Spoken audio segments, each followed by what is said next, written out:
it was when I was figuring out like what is production, what's the difference between production and mixing, like in that stage. Yeah. And I go into the studio and I'm showing him one of my songs, and I was recording out of a storage unit. Nice. At the time, like same I've drum thought kit, about like, doing that actually. It works. The room sound is great. Yeah. I miss it from time to time. Totally. Like if I could recreate it, I certainly It had would. a unique Yeah. kind of quality to it that Yeah. only a storage unit room could Every have. time I go to loved my it. storage unit, I'm like, yeah, I could track drums in here. I could hear some like Zeppelin levee breaks. Dude, like, absolutely. room sound Are in you here. kidding me? It was great. And like I was recording on some like the Pro 37 microphones, like they're $100 or $80 each, super cheap. But I take my mix to Brad and I'm like, yeah, just give me any pointers that you have. Like I'm just trying to learn. And he's like, do you hear that? And I'm like, I don't hear anything, Brad. And he's like, there's something at like the really high frequencies. I can't tell if it's the vocals or if it's the like the cymbals or something. Like, I don't hear it, Brad. And he's like, okay, I'll just EQ out. And then he goes to like 8K and above or something. I'm like, okay. He's like, do you hear that? Like, Brad, I don't hear it. And then he's like, okay, go into just your vocals. And like, you know, like he picks out there's like something wrong with my microphone, or I was having a problem with Ableton. When I'm tracking in Ableton for a little bit, I'll get like a staticky kind of sound. Oh, weird. And that's what the problem was. It was like a staticky, like Like a white noise thing? Like a something thing? Or? Yeah, gravelly, very specific frequency range kind of Interesting. issue. That's weird. Really weird. Just with Ableton. Yeah, just with Ableton. When I track in Logic, it's not an issue. Wow. I can't figure it out. But my point is, it's just fascinating when you see someone like that for the first time that has just such a finely tuned ear. Totally. When you have other people that like, you're like, yeah, Apple, you're able to upload like much higher quality music. And most people can't tell the difference between MP3 versus Wave. Yeah. Like, just the spectrum. Well, of I even people's think just the hearing is quality of like Apple versus Spotify. I watched this one like demo this guy did. He put a song from Spotify somehow into RX, and it showed like the original versus what Spotify was doing, and it basically like chopped off everything from 16K and up. Really? And then he did the same thing with Apple, and it was, I think it was like 25 and up, which we can't even hear that. That's not even in our So hearing range. essentially, and then it was Tidal, which was full on, like it was wide open, like didn't do anything. And so I think if you took a song to like the average listener and was like, here, listen to this one, listen to this one, I think they'd probably be able to tell. They might not be able to tell what they hear, Right. Yeah. but I think they'd be able to be like, something's different. Subconscious. Yeah. Yeah. that Something's one's different. clearer. Yeah, something. or totally. Yeah. That would be clearer like the, would probably be the word they'd use. Yeah, right. Yeah. I mean, that's why what we Interesting, that's why what we do in the first place. Well, Like we do a bunch of little subtle changes to, you know, you bump 10K by 1 dB, and like you can barely hear it yourself, but it's these little subtle differences that's for the listener. That's Absolutely. Just like, Yeah. it just seems a little more clear. Well, that's the thing. It's all at that point. Mixing becomes more about a feeling you're trying to get across than about actually hearing. Oh, it's brighter. yeah. You know what I mean? Like it's not about feeling that. It's about just feeling. Oh, this feels open more, or this feels, you know, whatever word you want to use. It's more about a feeling at that point. Because I remember when I moved to town, I used to watch people mix a particular friend, and he would pull like a half a dB down with a very narrow Q at like 10K, and he'd be like, "Oh yeah, There it is. Yeah. there it is." And I'd be perfect like, now. "Dude, what are you talking about? I don't hear mind. anything." Yeah. And he's like, "Oh no, like it's making a difference. Watch." And he'd Yeah, be like, yeah. A and B, like on and off the EQ. Yeah. And I'd be like, yeah, Sure. I hear that. That's Like, it. totally. That's Yeah, it. You know what I mean? definitely, man. For sure. And I never thought, I truly never thought I'd get to the point where I could hear that difference. You know, and now in a proper listening environment, speakers I know, the whole thing, Yeah. it's like, no, I can actually hear a little bit of a dip at 10K if it's there. You know what I Yeah. mean? Right. Which is great that I've come that far, but it's also just like, man, our ears are wild. Yeah. Like the fact that we just hear vibrations, us right now Yeah. talking, it's just vibrations. That our brain Yeah. is going, oh, he's saying words, and I'm interpreting it Yeah. into English language. Somehow going through a microphone and cables too, like Dude, Yeah. it it's blows my mind. astonishing. The Very fact that we exciting. hit a snare drum and it goes through everything we put it through and goes into the Instantly? computer within a blink of an eye. It doesn't make it's the sense to me. speed of I still light. don't understand it. Yeah. Wild. People Well, have it's asked like, totally what would you do if you weren't in music? I'd probably be an electrician because I just think electricity is fascinating. Yeah. Sure. Just the idea that everything we are doing in music is because of electricity. I think it's just wild. When I was a little kid, I had a intense fixation with plugs and outlets. Like Oh, yeah. That's not good. That sounds so bad, but I mean, And now we like, have Jackson. yeah. I was so fascinated with like how electricity works and how things connect and stuff, and it freaked my parents out because they're like, he's gonna shock himself to death Well, before yeah. 3, you know. And course. so Yeah. they've got me like these little non-working outlets and these cables to plug them That's into. amazing. Practice out. Yeah, Practice for the real thing. You know what I mean? yeah, just training. Someday when he's ready, yeah, he'll when actually he- plug a lamp in. Yeah, they were just getting me ready. But it wasn't until I was at Blackbird in audio engineering school. I forgot you went there, yeah. I'm sitting there with the patch bay, and they had handed me. It's like day Nice. one, right? They hand me the you know, all right, well, you're gonna patch this 1176 in. It's gonna be in the effects loop or in the loop of the preamp, and then I want you to route that to this aux, and then, you know, it's like all of this stuff. And I'm sitting there, I'm going, wait a minute, is this why I liked plugging shit into outlets when I was a little You were kid? meant Like, to plug things yeah, in. I was like, You were wait a born minute, to why plug is this things clicking in. with my brain so much right now? And why? This feels good. Yeah, this is like, wait a minute. There's a patch cable? A circle has been completed here. We've come That's full why. circle. That's why people like analog gears. Like they Yeah. like to press the buttons. Yeah, They there's like something to about plug that. the things in. Yeah. Like it's like ASMR. Yeah, It kind of really stuff. is. It's just like, It is, it's yeah. nice to do. I mean, honestly, like I mix at a very hybrid setup. I have a lot of outboard gear that I use. I love that. I use a lot of plugins, but a lot of outboard, mainly for like buses. Like I'll run all my drums through like a chain of stuff, and then all my guitars through whatever. But there really is something, because I will never partake in the analog sounds better than plugins. Right. Thank I will you. never partake. I appreciate that. I think plugins sound great. I think analog sounds great. I think they just all sound different. Yeah. good man. I don't think a Blue Stripe plugin sounds like a Blue Stripe 1176, but I think they both sound good. Yeah. Yeah, I think and it they just can both depends on do what you want it something. to do. Yeah, right. Yeah, They're what's both the how you outcome? use it. That's the thing. You know what I mean? I could very easily mix all in the box. I could very easily mix all analog and have a fun time doing both. Yeah. Anyway, Great. but there is something to actually touching The tactile. touching knobs for me, like and like twisting something and like putting a bass through an EQ. You know, they react different. Like Yeah. an instrument will react, you know, sonically different through an analog piece of something, especially tube gear. You know, the breakup on a tube piece of analog gear to me is so much more pleasing than what a plugin can, most plugins Yeah. can do. You know, I would the only agree one with that that. I've felt is the closest that I've compared back to back, which hasn't been a lot, but the Culture Vulture with the UAD stuff and the real one really do sound similar, in my opinion. And I love tube gear, so I'm pretty like keen on what it's doing. And I think that particular one for me has been an easy one to like not touch in real life and actually just use the plugin because Yeah, it just doesn't. It's not too different. it's not too different. Yeah, but I don't know. What do y'all think about like the psychoacoustic, like what your brain is doing when you're touching a knob versus clicking a knob on a like? yeah, that's your deal right now because you got that new piece I of just gear. got a SSL UF8. Oh which yeah, is like, yeah. Do you like it? Love it. Cool. It's I'm so cool. looking for a new control surface. I love this thing. I knew because I learned at Blackbird and then I interned at another studio and learned on that SSL and love consoles. Is that the Boulder Studio? Yeah, Okay. good Yeah. memory.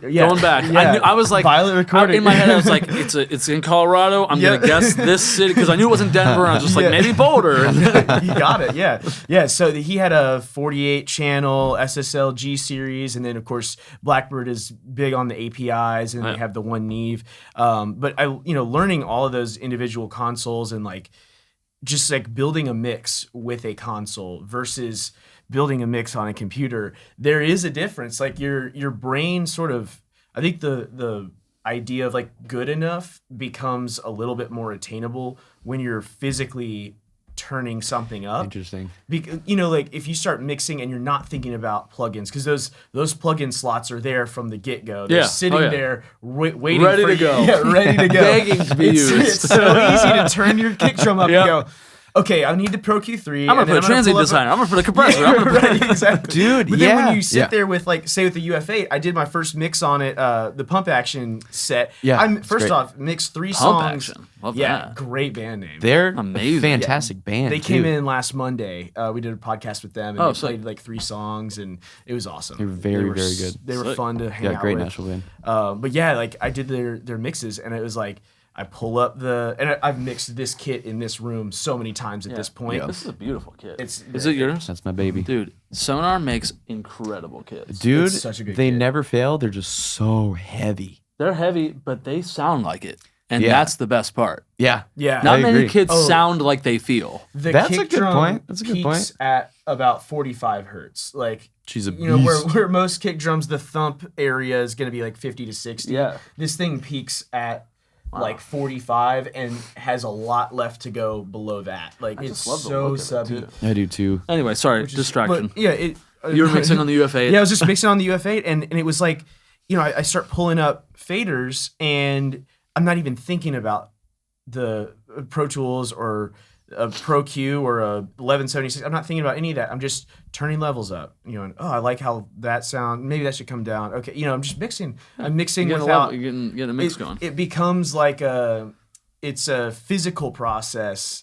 Yeah. All of a sudden, and it's only about you're physically making it happen with your hands. You're and then getting hearing- more of a response. Yeah, it's almost a more direct connection, actually. Yeah. Because when you have to click around to move a fader, Yeah. there's just, and then you're being distracted by 10 plug-in slots that you know all these different things you could do to it, but you're not really like, it's almost like a buffer where you're not fully listening to what you're hearing. Yeah. Not that you need all that stuff to have good mixes or No, anything like that. I just also think it just depends on the source material. I mean, Sure, yeah. A You good know, song is a good song. Well, and just even a great recording. You know, Mm-hmm. a great recording. You don't probably need 10 plugins on the kick drum. Maybe you do, but like, I don't know. I've just, the more and more I've gotten into the world of mixing specifically, if you're dealt a great hand of cards with a song, great recording, you know, engineered well, all of it, top down. When you pull up those faders, it should sound good. Yeah, Like, yeah. and it probably does. Yeah, right. You know what I mean? And Yeah. don't go looking for a problem. Yeah. That's something that, I don't know, I can't remember who it was. Somebody once, you know, tapped me on the shoulder one day. It's just like, hey, don't go looking for issues. That's great. If it That's such sounds great good, advice, yeah. just let it go. Right. You know, every song we have this, I think for me at least, I used to have this, and I still get it, but this fantasy of what this song should sound like at the end. And it's always in comparison to something else that I've heard that I haven't worked on. Yeah. And I think that's where we go, well, I've got to make the kick drum sound like this, or I've got to make the snare drum or the vocal or whatever. And it's just like, back up. Just stop. yeah. Does it sound good? Does it sound like a good sounding kick drum? Yeah. Then just leave it. And if you have a problem later, fix it. But Yeah. you know, it's the whole like don't solo until you have to solo thing. Yeah. Which It's hard to resist. In theory, I always wonder about that, In yeah. theory, I agree with. Yeah, Yeah. right. And I want to be a good enough mixer. practice. And I want to be working on great tracks all the time that I Yeah. don't need to do that. But Yeah. you know, nobody's ever going to hear kick drum soloed on a record. No, unless it's like a solo kick drum hitting whatever. Yeah. But you know what I mean. Yeah. Nobody's ever going to hear a soloed bass, a soloed electric guitar, all of the things that we go digging for issues with or wanting to sound. And that's the other thing. Issues versus what we want it to sound like are two different things. Because if you want it to sound a certain way, then yeah, you gotta manipulate it. But unless there's an issue, don't go looking for one. That's something I'm really trying to hone in my life right now. Is just let good enough be good enough, and the song be what it is. Yeah, That's so I feel- true. So, like, I'm a drummer first and foremost, and there's like a difference between practicing and playing live, and I feel like what you're saying is like, because you need to look for what's wrong when you're learning. Totally. Like that's the only way I learned. It's just like I go to Brad's house. I was gonna say you went to your dude's house. Yeah, and- I'm like, tell me 50 things wrong with this, and he's like, I got you. This is really bad. Thank you. This needs some work. Buddy. yeah. But You learn by looking for what's wrong. But my point behind the practice thing is like, I think when you're maybe doing a final mix, like you just got to be able to let it go at a certain point. Stop looking for what's wrong and just like, if it's good, it's good. Yeah. Something like that. And that, well, yeah. And I think that's the umbrella that I'm getting at is in mixing, you'll never be done. It will never be finished. Yeah. At some point, you have to just turn it off and you got to listen to the song top to bottom and be like, yeah, that sounds good. Take breaks too. Take a break. Absolutely. I mean, all of it. It's just, but at the end of the day, unless something, like we were talking about, unless something, hits the A note and the bass just goes crazy because it resonates, whatever, just leave it alone, Yeah. It's okay to have things be a little loose sometimes in a good way to feel musical. Yeah, you right. know, Right. Especially with what we all deal with in Nashville a lot, which is bands and live bands, session bands, all of the things that are real musicians playing real things. They're not perfect. They're not supposed to be perfect. If you want perfect, there's loop packs and sample packs for all of those things. You know what I mean? That's such a good point. It's just even recently somebody was saying like they wanted to hire some drummer, I forget who it was, and the guy was like, "Oh, but you're just gonna grid it anyways." And he was like, "Well, yeah, that's what this music is." And it's like, "Well, why don't you just program it then? Because if you're just gonna grid some guy that you're calling for his feel, then why would you call the guy and waste the money on it?" Yeah, you know what I mean? And like, of course, I want drummers to work and like people to make money, even if they're getting gridded. But there's a mentality that I try to succumb to a lot, which is if nothing's bothering you, just leave it alone. You know what I mean? Things don't have to be perfect to sound good. Most of the records we all reference in life are not perfect. Right? Yeah. Yeah, like, I was just going to say, that's something that I feel like that's the constant, everybody I talk to, that engineers at all, is always having this back and forth battle of, am I not doing enough to make it sound good? Yeah. Or am I doing too much? Totally. You know? And it's this constant battle of like, by doing less, am I being lazy, or am I not messing with something that's already good? And by doing too much, am I doing enough work or working hard enough, but not, or am muddying it up? Yeah, and- am Well, I and we killing it? we in the work process? we work in an industry that nobody's giving a report card. Yeah. You know what I mean? Like you work if you work at a job, like you get an annual or whatever report saying like a progress report of like, well, you're doing great at this. You could probably do a little bit better at this, and here's your pay raise. Or whatever. Nobody in our industry is doing that for us. Yeah. Our report card is, do you get hired back?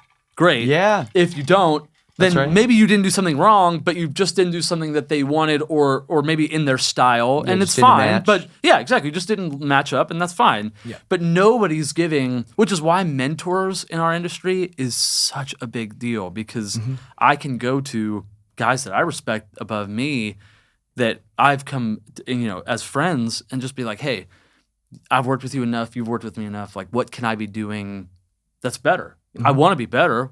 Tell me something I can do that would make you happier in the post world or whatever. But nobody's, you don't get a sit down with your boss and they tell you what you're doing wrong or right. Your performance evaluation. A performance review. That's the word I was looking for. How do you find a mentor, or how did you find one of yours?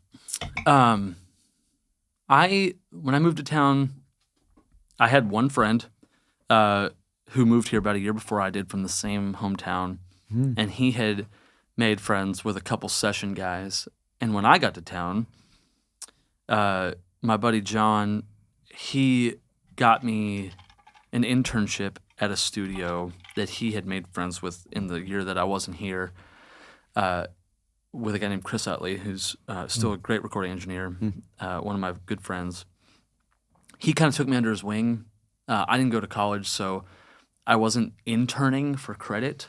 Yeah. I was just like there, and I would take out the trash and do all the things. Classic. But he was kind enough to really let me be like next to him on every session, and he was working like tons every day, like 10-2-6 triples almost every day. Wow. Just like all the session guys in town coming through. I mean, I met everybody. I met everybody in town through that studio. Truly, like the biggest blessing of my career was working with him at that time. Great. So with that though, I met, a lot of session musicians, and I would just be like, hey, could I just buy you lunch or whatever and just pick your brain on, I'm new to town, whatever. And so I would do that a lot.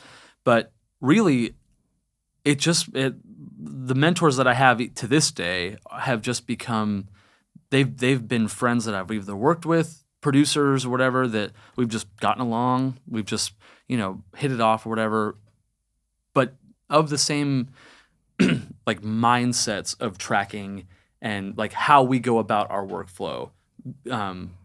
I don't have a ton of mentors that are working in like LA pop world because I just don't do a lot of that. Right. I'm into that, but I just don't work on a lot of it. A lot of the mentors that I have now are guys that are, they came up, in the very analog world, band tracking, record making, taking, an hour to get drum sounds, the whole thing, and that's just something that I've appreciated, but they just kind of fall into place, and you kind of just meet somebody and a producer that comes in or whatever, especially having a studio. You have people coming in all the time, producers that, they're coming from all walks of life, all genres or whatever. And, you just click with somebody like you would a friend, and then you just keep up, and then you work together again, and then you're like, hey, next time you're in town, can we get lunch or whatever? And then you get lunch, and you just ask questions. But honestly, the session musician world, like, I've learned so much about engineering through session musicians. Yeah. Because they're the ones on the other end of the microphone. Yeah. They know their sound. They know what they're going for. Right. And so if I'm like, hey, my buddy Tim, it's like, hey, Tim, like, if your guitar doesn't sound like you think it should in your cans, like, what's something that I can do to help that be better? Right. And just the classic, just never be prideful, always be humble. Just, I don't know. I've just met people along the way that have thankfully given their time to me, and I do the same to them, and we just kind of become that way. I love it. Have you always done audio engineering, or did you start as a violin player or something? I'm married to a violin player. Are you really? I am. Oh, I am. shoot. Yep. I just said that that was out of the amazing. blue. That's crazy. That was wild. I felt violin in the vibe. I literally was like, I wonder if they like looked into my life or something before this. Or, like, how did they know? We took a deep dive. I was gonna say, like, I don't know where you found it, but that's awesome. I moved to town to be an engineer. Cool. Where'd you move from? Pittsburgh, Pennsylvania. Okay. I graduated high school in 2010. Moved here in 2011. You're 2010. Yeah. Okay. 33 right now. Nice. Yeah. Like I said, I moved to town in 2011. My buddy John had given me contact with that engineer, and I started working for him for, I think, 3 years. I think 2014, I kind of like went on my own. And we still work together all the time and keep up, but I just kind of got out of the corporate studio world, kind of like as a paid assistant, and I was just kind of doing freelancing and just trying to make my own way, if that makes sense. And I actually have a question about that, because Yeah. we've had a crazy podcast week. We've had a marathon week for podcasting because it just nice. happened. We had like three lined up. 3 weeks. Yeah. Wow. Which is great because some weeks we're like, hey, we need somebody for the podcast. This is not complaining, to be clear. Yeah, Right. not complaining at all. No. It's just funny how over 3 podcasts, the same sort of like questions and discussions have come up and have evolved between each one because of who we're talking to. Sure. So literally last night, we're talking to some friends of mine that are on tour from Denver. Their band's called In Plain Air. They came through and they asked us a question. They're like, what do you think about Nashville, like, as far as the industry goes versus, do you feel like it's like kind of cutthroat, or do you feel like you're involved in that? And our sort of roundabout answer is like, we feel like most of the people that we work with are very DIY, independent artists. That's our bread and butter, and we're kind of all, everybody's sort of on the same level of what they're doing and trying to figure things out. And so that's who we're working with. And so we feel like there's not a lot of, if you go the traditional like big studio route, things are a little bit different. Like, Lake, my good friend, who is also he's one of your top guys. He is literally one of my best friends in town. No way. Yeah. He Lake, I don't know if it was the first place he reached out to, but he hit up my studio, which I run the email. Yeah. And we met up for coffee, and he became our assistant and just friend, and we became friends, and we worked. He has a room in our new studio, and he's literally one of my closest friends in town. He's great. He's amazing. It's a good close friend to have. Yeah. I love you, Lake. That's awesome. We love you too, Lake. He and I went to college together, and That's right. we played in the same band at different times. And That's wild. I forgot all that. Yeah. Then we went to Blackbird, and I we were in forgot the same he's how class. I met you. Yeah, that's how I know you, is because I was asking him, who should I hit up? Yeah, and yeah. He's like, you should hit up Caleb. I work at Farmland all the time.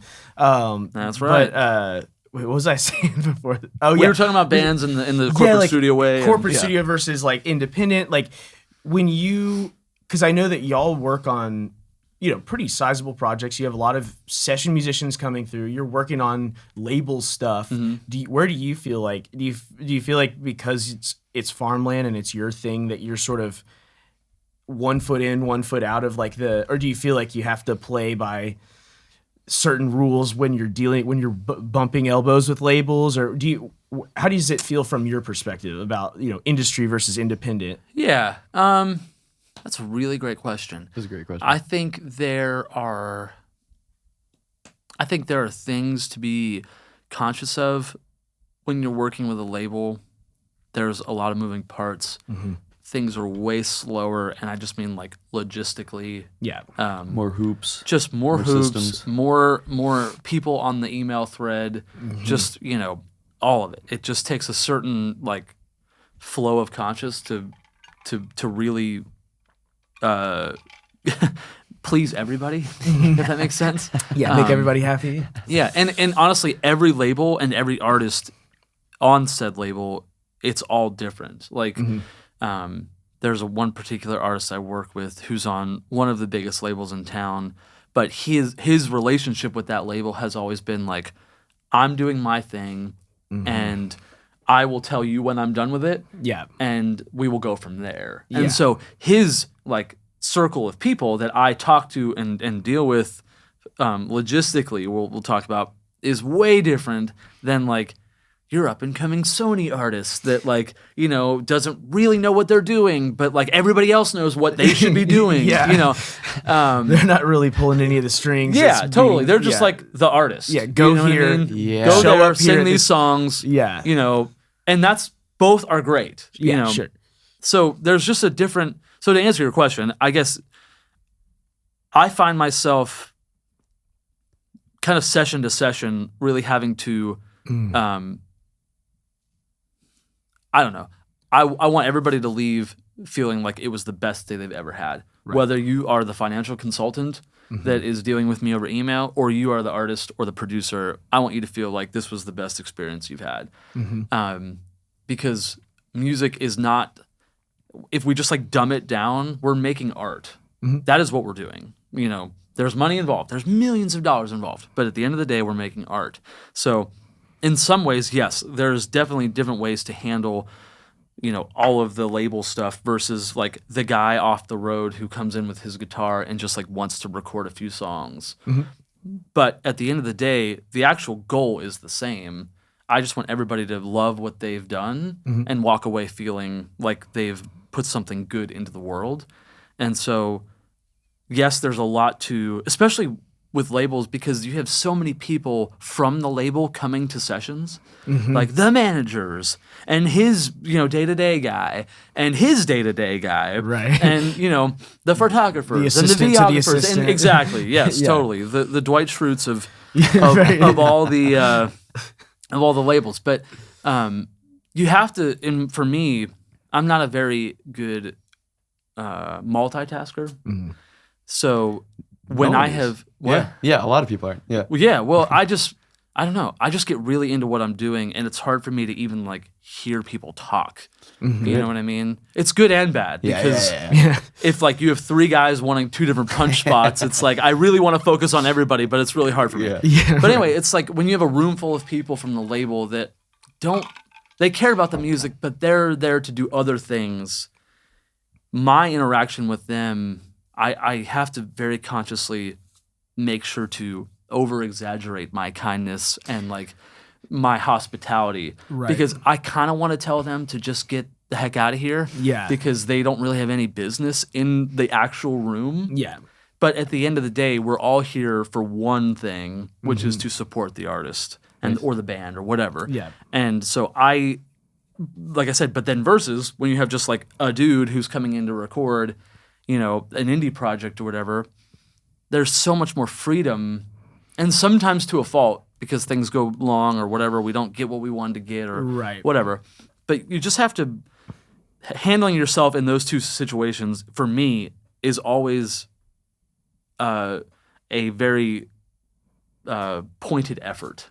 Handling myself well. And I don't mean like how I act, but just like, okay, if I'm going to have all these people here, I need to make sure I have enough chairs so that they can sit, because I know they're going to be on their laptops all day. I should probably have some like extra power strips over here, or like, you know, the logistical side of all of that. Versus just like when a session band's coming in for an artist and it's an indie thing and there's like maybe a manager, maybe not, and it's just like a fun day. You know, I don't know if that answers your question. No, I think it does. I mean, and that is something that I like that answer too, because it's sort of like, it doesn't really matter so much who's on the other side of the recording. It's more about remaining consistent in how you treat other people. And I only care about how I treat people. I mean, so many people have said, people have left here saying like, hey man, we had a really good time today. Not, you know, y'all's drum sounds are so good. I mean, people say that sometimes, but a lot of times what we get, you know, it's like the stuff that sticks with you is when you made somebody feel good. And then they want to come back, and you're in your head about like, oh man, did we get what they needed? You know, did it come out right? You're kind of second guessing yourself or something, and then they're like, I can't wait to come back. We had such a good time with y'all. And it's like how you treat people. Maybe it doesn't really even matter who's. I mean, dude, I really do think half the battle of everything we do in the creative industry, well, in life, but since we're talking about music, it's how you treat people. It's everybody. You always want to make somebody feel, or somebody told me this once. I'm gonna misquote it, but we always want everybody to feel like they're somebody, and I really deeply have a passion for making sure everybody in the room leaves feeling like I care about them. And not because of some like weird thing I have, but I love people. I like relationships more so than I like music and making money in music. I want to have friends. I want to have people that I am close with, and I want to make that the vibe of the artistic avenue endeavor that we're on. Because that right there, when people walk in the room and feel comfortable, even if it's just like as simple as, oh, the lighting feels good in here. That will spur creativity. You know what I mean? It will inevitably make people let down their guard. And like, this is not a Farmland thing, but people have said so many times about my studio that they just feel like they can like take their coat off and make a recording. And to me, that is the highest compliment. Because I never want to be part of something where it feels like there's a lot of lights and like people are gonna like look at me wrong if I play the wrong note or whatever. This is a clean slate when you walk in. You know, and that's just how, as a person, I want people to feel when they talk to me. Even you know, it's not about me when they're walking in the room. It's about their art, and I just want to capture it well. That's it. You know what I mean? I love it. Like, that's all branding is. That's what they say in like marketing school, is like Coca-Cola makes you want to feel good. Like, you want to have a Coca-Cola because of the way that it's going to make you feel. Not necessarily because it tastes good, but like because it makes you feel good. But I think that approach is so weird, because it's like, we're not talking about that. Like, we're talking about being human, right? Like, there's human beings coming into the studio. Like, real people. How you treat a human being is you want to make them feel good. Like, it's not because of branding. No. No. Like, it's because you're working with a human being. Even if you're Coca-Cola and you're treating millions and millions of people, it's not branding. Like, you're exchanging something to another fellow human being through millions of systems and like a lot of Diluted systems. sensory information too. You know, like you were saying about it's all like turning a knob on a compressor, walking into a studio where the lighting isn't harsh and it doesn't feel like a dentist's office, which I totally stole that quote from Mark Rubel from Blackbird. God rest his soul. Yeah, God rest his soul. That is a great man. He had so many good ones. He said that literally on a weekly basis. Like, you don't want your studio to feel like a dentist's office. No. Don't let it do that. There's one studio that is like a really, really big studio in Houston that there's a bunch of them, so it's not like anybody from there is going to see it. But it is built like a. We don't have enough people watching this. This is the one that's going to blow up. Yeah. I'm going to get an angry DM for something.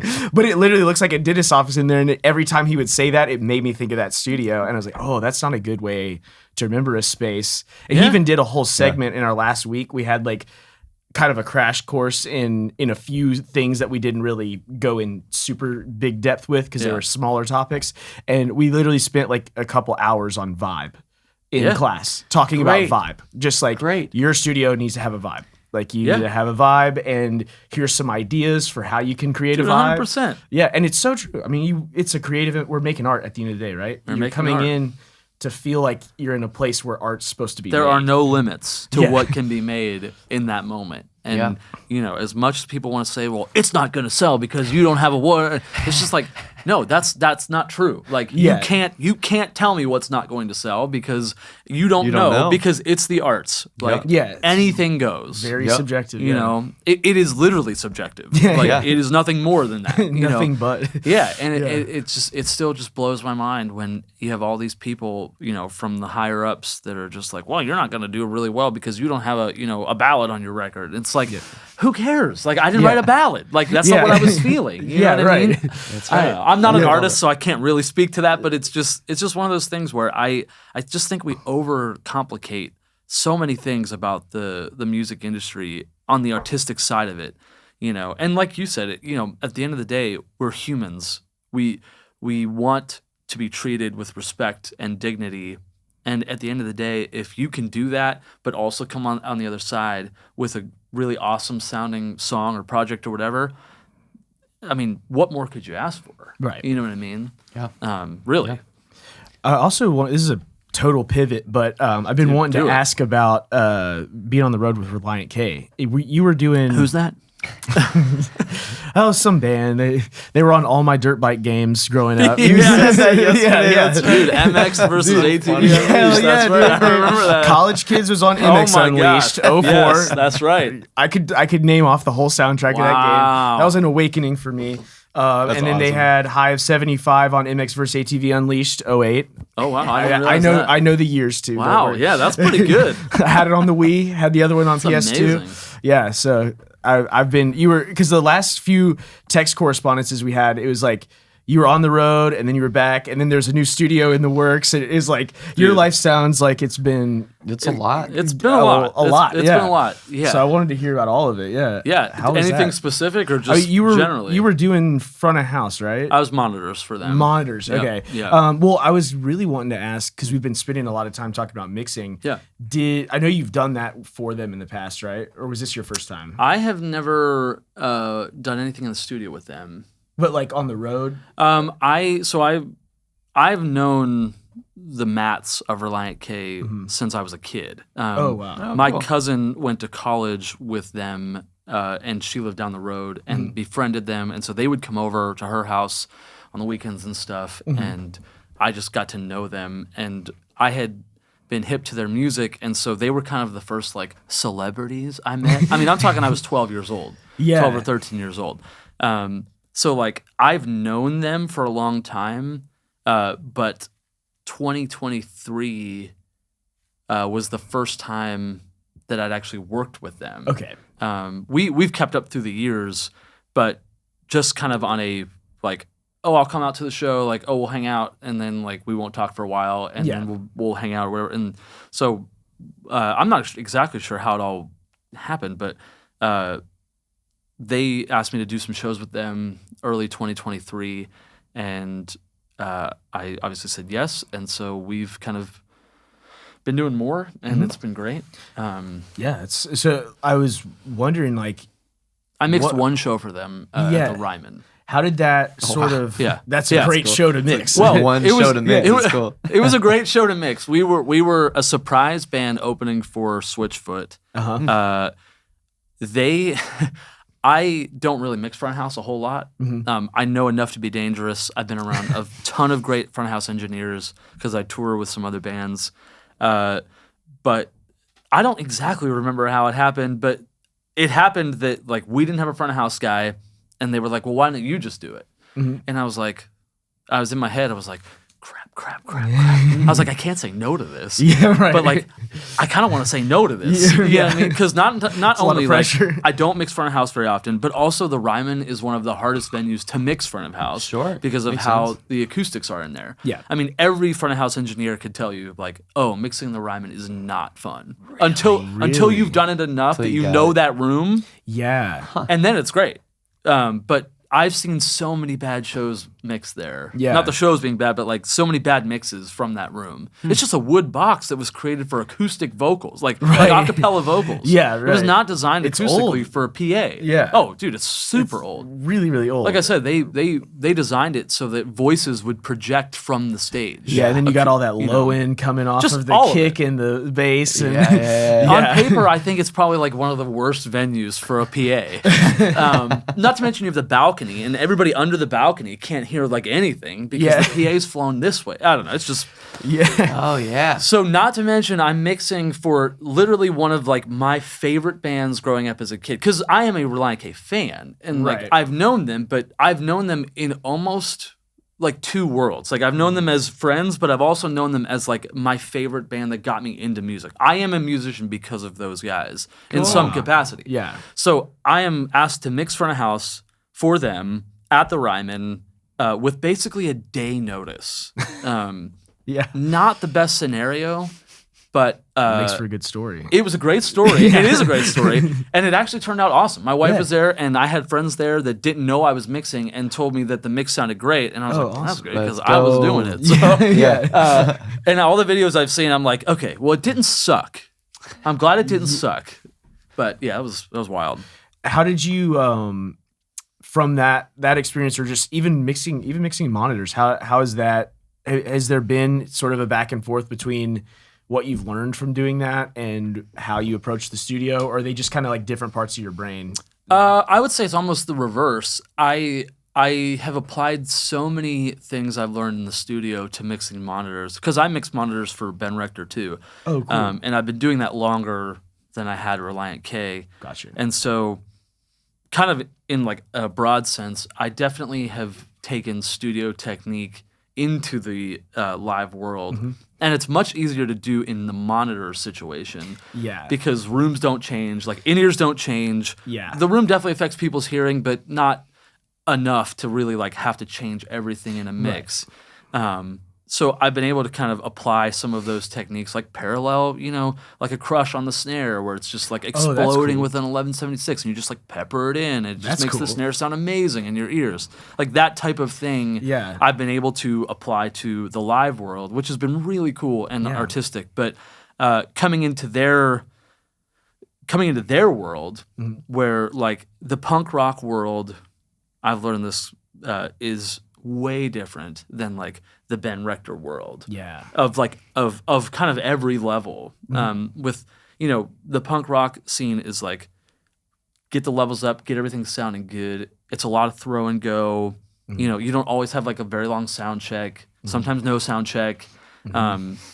You just kind of have to hope everything works. Yeah. And everybody on stage is so professional, and they've done it so many times, and their lineage of music, they just know what they're doing. Yeah. Like they're just the most well-oiled machine every time they play a song.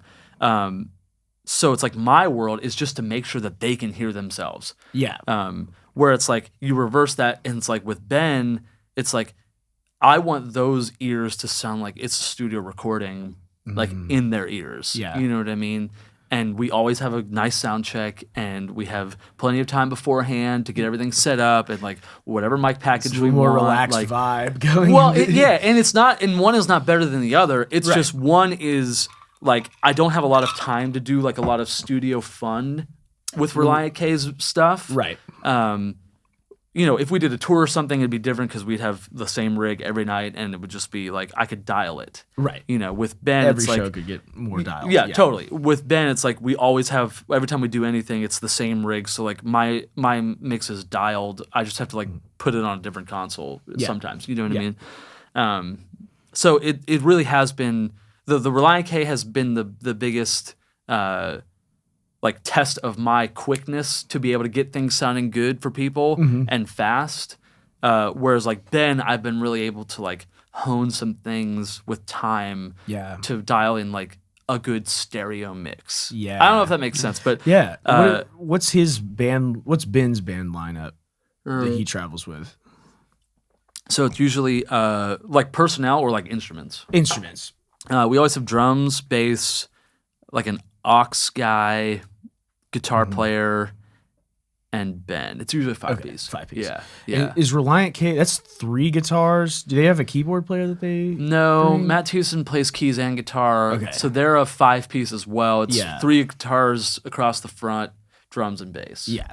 And then, like I said, Thiessen, he plays electric and keys. Okay, cool. So when you say, so are you working with in-ears? Sorry, I'm a little clueless to all this stuff. Yeah. Yep. It's mainly working with in-ear kind of stuff. Yeah, I don't think I've ever done. I haven't done a ton of touring in my life, but I don't think I've ever done a gig on wedges. Yeah. Okay. That I've been involved with. Yeah. Are you working with Ableton ever? No, is that a separate job? Like, would you be the person that would be doing that, or is that a separate job? It's a separate job. Usually it's the drummer that's. Yeah. Right. At least with Ben, his drummer is like dealing with all the tracks.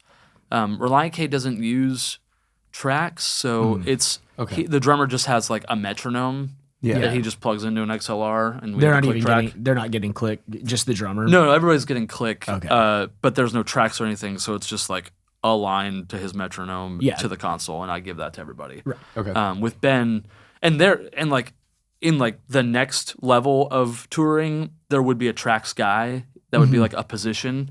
Yeah. And he would have like 3 computers running in sync. So if one fails, it just instantly goes to the next one. That's the stuff I'm just fascinated with. It's wild. We did Ben. We just got off the road this spring we were opening for Dan and Shay, and we know their chiropractor. Oh, no way. Yes, Charlie. Oh, Charlie. Yeah, the musician Charlie. How do you know Charlie? Through Corey Wong when I was touring with him and working with him. Yeah. Because Corey knows Charlie. He knows everybody. Dang it, Charlie. Hi, Charlie. Charlie literally knows everybody. Shout out Charlie. Yeah, if you talk about a chiropractor in Nashville, everybody's gonna be like, Charlie? Dude, Charlie strained my hip flexor because we're runners. We're both runners. Oh, sick! And I was trying to keep up with him on a run, and then I couldn't keep up on this hill.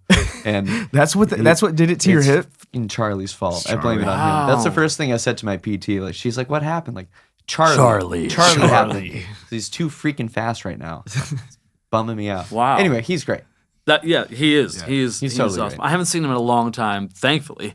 You don't want to see Charlie. You do and you don't. You do and you don't. That's right. It's a nice surprise, but it's also like, dang, like I'm hurting. So, but no, so they have a guy who turned out to be like one of the coolest people I've ever met. But his job is to sit at a rig and do their tracks, and that is his job. Wow, that's cool. And it is. Because those tracks are also running a lot of the light cues, a lot of video sometimes too. And a lot of times, a lot of those MIDI cues will like change people's pedal patches on some digital boards and stuff, like for like a solo or something. Like I'm launching a masterclass website next month that's solely based on this kind of stuff. Oh, no way! And I had no clue how much you could do with it. Like the pedal board stuff. You can almost do anything. You can work auto-tune through lights. Yep. It was the pedal board stuff that was just like, really? It's wild. Yeah. The first time I ever saw that happen, I was working for a band that was direct support for a Christian band called the Newsboys. If you've heard of them. Sure. Oh, I know the Newsboys. And the first time I'd ever seen the guitar player, Jody, he had a pedal board and he never touched it. But his tones would change and his sounds would change and his levels would go up and down. And I knew it was my first road gig. I wasn't working for them. I was working for the opening band. And I was just like clueless to what could be happening. I'm a guitar Is there player. a ghost doing the pedal changes? I know what you do to like put your solo up. Like you know what I mean? And no, he wasn't touching anything. Right. And so comes to find out that you just somebody plugs a MIDI cable into his board and like it's running off of the track, the track computer or whatever, and it just clicks a little MIDI note at every section and it boosts his solo 5 dB and then it just puts it right back down or it changes to whatever. It's amazing. It's incredible. I think that would Sorry, I was just gonna say I think that as a guitar player who is a notorious tap dancer, like I probably should figure out a better system than a notorious tap I've dancer. embraced it, man. I've embraced the tap dance. It's like 4 pedal changes from verse to chorus. Fine. I feel like you look cool when you do it. I'm inside. I'm on the inside. Like, oh my god, am I gonna do it? Am I gonna? All right, cool. I pulled it off. Okay, cool. And what are the? Yeah, okay. Now I have the lyrics. Let's go. But like actually doing that and. I think it would feel like it would almost throw me off the first time. Not. Oh yeah. Because I had that muscle memory of like my legs just being ready to activate when the next. I'm sure there's like a period of time that everybody who switches to that feels a little bit weird. Yeah. Well, it's also like I forget. I saw Weezer a couple days ago. Yeah. Which. Truly, that concert changed my life. I'm still like coming off of that. Did you guys get to catch them at all? No, I didn't. Okay. No, I heard they were here. Yeah, I heard it was awesome. It was a remarkable event. Wow, how long have it going set forever, today? Dude? It was insane. We could talk about that in a minute. But anyway, so Rivers is up there with no pedal board. He had a wah-wah, and that was it. And it was like off to the left. So every time he used it, he like left his position to use it. But he had somebody. I'm guessing, backstage with his board actually changing the pedals because he would take solos and stuff and things would change and get louder and whatever, but he didn't have a board. And I've seen guys that are using like analog boards, but somebody else is their guitar tech's like changing their pedals. It's just physically pushing the totally. buttons. Yeah. And so that to me also would trip me up because it's like, well, what if I wasn't done with my solo quite yet? And you like went back to my like verse volume or something. Right. Yeah. It's like you got to have a really good relationship with your tech or whoever it is to like you got to just be on the same wavelength. Yeah. To know if when you're to fighting that day, it's like something's going wrong. Oh, yeah. You're you got to be on good terms. with You each are other. toast. That dude's getting paid really well. Yeah, right. You're getting wah sounds, and it's not what you want. Totally. Well, the wah actually was up front, so he was controlling that. But everything else was just like I just was watching. I was like, man, you are a straight G. You've got somebody else like changing your stuff for you, and you just get to stand up there and play. Yeah. It's just like it's just next level, man. Living the dream. I miss the era of the Bradshaw rig. You remember Bob Bradshaw? Like all the guys, like John Mayer was a big Bradshaw user. Okay. Basically, he built switchers, but they were made to order. It was like custom switchers. Oh, interesting. I'm not hip to that. Yeah, they called him the rig builder to the stars back in like he was like the guy, and he had he would build custom switchers for people, and he does all the stuff that you could literally go buy the Axe Effects thing, and it does all of that, and it has all the effects in it. But back then, it was like people would have like a rack of pedals, and then they would be all going into a big looper that was MIDI controlled, and it's just the same thing as like, any type of MIDI switcher that exists now, but it wasn't as streamlined as it is now. So you had to like call this guy, and he would, for $5,000, he would build you this rig. Wild. Yeah. I emailed him one time asking about it. I had a concept that I needed some input on. Is the one you've been talking about? No, that's your a different $1 million concept. idea? Okay. That is a $1 million idea. That's actually doable. But the idea I had in my head was not doable. But he told me, he responded to my email. He was like, hey, I love the initiative. That's not possible. Oh, I love when you get the I love the initiative. He recommended me a book. That's such like a aw. Yeah, good work. Keep trying. Yeah. That's cute. He's like, I love where your heart's at. Yeah. That's not physically Bless possible his to do. But yeah, he was that was like the introduction of those types of rigs, and now it's gotten so much crazier, with what you can do with like Ableton and stuff. Yeah. Also that rack mounted wah. Have you ever seen that? Like the Crybaby rack mount. I don't think I've seen that. They have one, and it has like 6 outputs on the back. And Slash, I don't know if he still does this, but he used to, for all his solo shows, he would have these like foot controllers that look like wahs, but they're controlling the rack unit. Oh, wow. And he would have all 6 of them, and they would be at different points around the stage. So he could walk Oh, anywhere on wow. stage That's cool. and play a solo. That's cool. Yeah. And That's he would cool. just, That's pretty he funny. had literally like strategically That's actually a placed. pretty great idea. Yeah. So he could go all the way out down the like peninsula thing and play a solo out there. He could go to stage left, stage right, front, back. Like, There's someone in the crowd that has it in case he wants to crowd surf. Yeah, exactly. Totally. He Yeah. could go Might anywhere as well on at stage. that point. and within 3 steps, he could get to a wah pedal and play a solo. That's wild. Yeah. I love those like little creative rig things. It was like my nerdy hobby as a teenager, as I would just plan rigs that I would be like, one day I'm gonna build this. One day I'll have it. One day I'll have this. And then people are like, well, you could just buy an Axe Effects and it'll do all that stuff. And you're like, oh yeah, I guess so. And you could also have a computer control it. Yeah, right. It's like I never got to the point where I could build the rig. And technology surpassed my dream. Yeah. Yeah, right. So tell me more about the studio. Yeah, What are kind of the specs on it? Like what kind of people do you have coming in? I'm also curious how you get people in. Selfishly, I'm trying to figure that out. I'm still trying to figure that out. Sure. So we took over the Ruckus room. Yeah. Rest in peace. It was full production, just I want to say like 7,000 square feet. It's got an A room, which is the main kind of room, and then the B room, and then a C room, which is just a mix room. But we took it over August 1st of this year. Kind of, I was telling you, kind of just it just kind of came about. We weren't, my studio at the time was just in a house that nobody involved in the studio lived at the house, but we rented the bottom of this place, and it was a great spot. Kind of like not crappy, but because it was awesome, but just kind of dilapidated house, needed some work probably, but very unassuming, kind of like this place when you're on the outside. It's like, Sure. Oh, there's a studio in there. That's cool. Yeah. All these records that I like have been made in there. That's cool. But you just like walked in and it was just, a control room, and then you just walked down the little hallway through the kitchen, which was our lounge, and then we'd have our piano room and then our live room. And it was great. We were there for just under a decade. Wow. Yeah, I long didn't realize you were time. there that long. Yeah. Wild. We did not realize that we had been there that long. Yeah. In 2025, it would have been 10 years. Wow. Wow. And who's we? So Who you working me with? and then my buddy David Dorn, who's a kind of an A-list session musician, piano player in town. Cool. He and I, and then my buddy John Behrens, who is also part of the studio. We three kind of are Farmland. And John has, so kind of like to bridge the story, John runs an audiobook company called Nashville Audio Productions, and he records and produces audiobooks.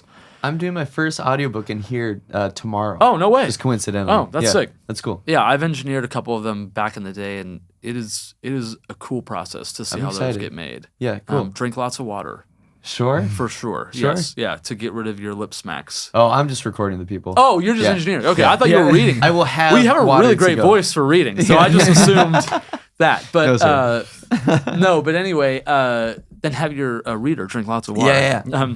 But anyway, so John, flash forward, had been renting the B room at the Ruckus room for the last 3 or 4 years. Jamie, the engineer there, who kind of rented the whole building, went over to John in mid-July and was just like, hey, they've known each other for a while now. Hey, I'm leaving. I'm not going to sign the lease again. It's been great. Good to get to know you and whatever. Yeah. So John was like, okay, well, you're leaving. Let's see what we could do. Because again, we weren't like looking for a place to move into, but we always were kind of looking for the next kind of upgrade. Just keeping your eye out. Yeah, for- well, we really had kind of like tapped out what the house could do. Right. I mean, we were doing full band stuff in there all the time, but it was always like drummer, bass, guitar, and then like everybody else who was playing had to be in like a different part of the room, the house, and so nobody could like see each other, and like it was fine, and everybody knew what they were getting into when they recorded there. Yeah. But it was always just like, it's just like one tier unprofessional enough that I would just love to have like a legitimate place at some point. So anyway, long story short, we inquire with the owners about the rent and just all these things, and everything just kind of like the doors just kept getting opened to moving into this spot. Well, I think the last week of July, we finally got like final numbers on what each month would cost, and we kind of did some math on how many, if we charge this much per session, how many sessions we'd have to make the rent and all this stuff. And we decided we could do it, and we signed the lease for 5 years. The building is incredible. It's got so much history of like incredible records being made there.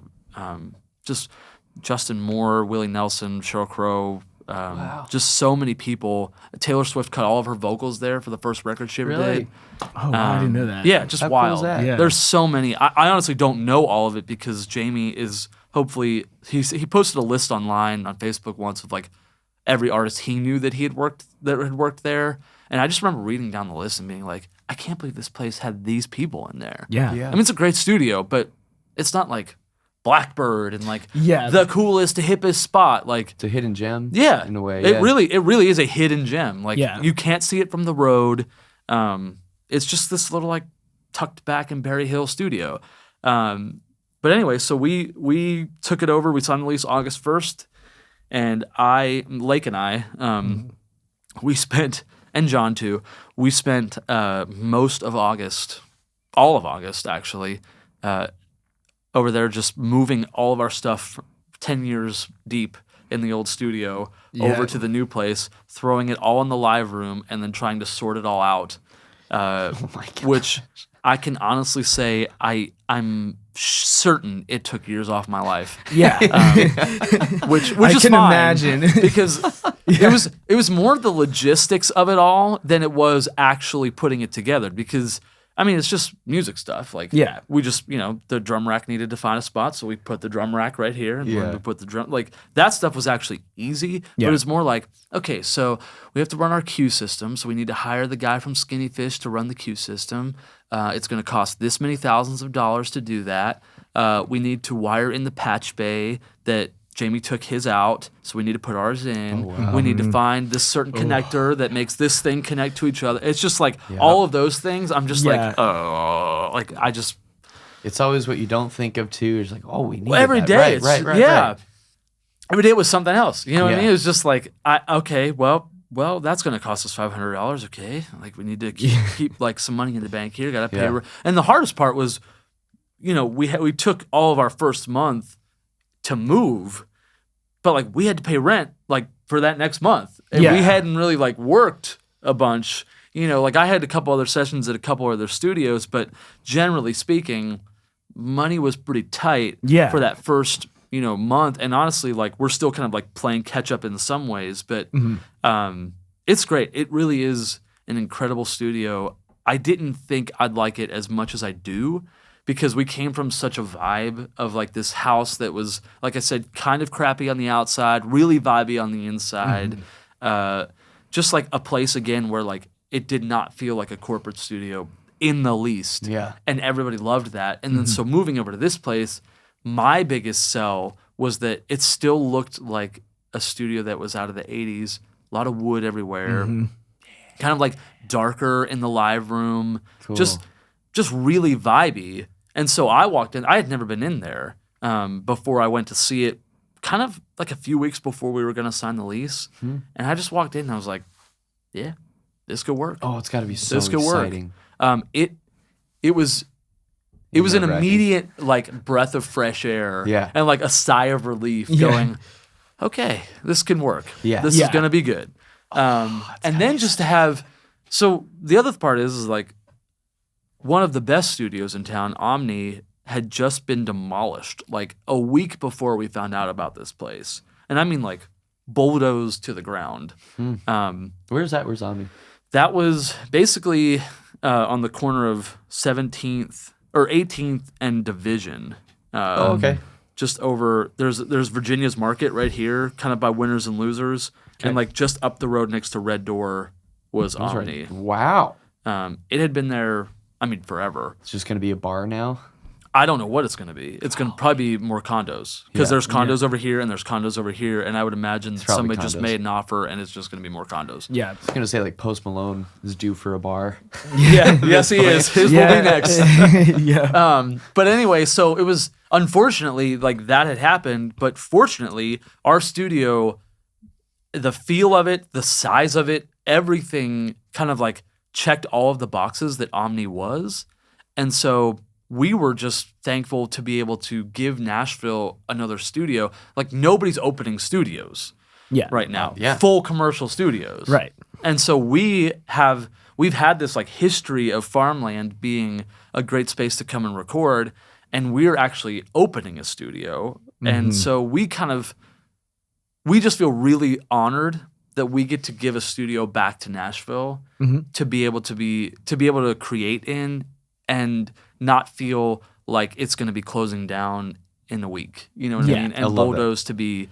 And the owners, Gene and Gail Lawson, they built the studio in the 80s, and they still are the owners of it. And they solely just want music to be made there, which is they kept the rent like really low. Like they could charge 5 times what they're charging. But they don't want to do that because they just want people to create in there. Yeah. And so it's, again, just every box that could be checked, that needed to be checked, was checked. And we were just like, oh, okay, I guess we're moving. Yeah. So we're moving. And we moved, and it is awesome. How cool and is I'm that? not like plugging my studio, but no, that's what we wanted to talk about. Like, come record there. Like, we actually are trying to keep the prices as low as we can.